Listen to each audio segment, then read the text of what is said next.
នេះត្រូវមានភារៈថែទាំការពារយាមកាម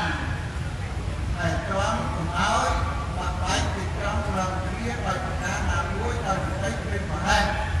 តែបានពីព្រះលោកទ្រង់បានត្រាស់សម្ដែងថាអរគសន្តិទារបស់ប្រមាណហ្នឹងរបស់បណ្ណាក៏បានមកឲ្យចេះការជាប់5ថ្ងៃមួយថ្ងៃទៅវិញបាត់នេះបាត់មកទៅបីទៅគាត់បលា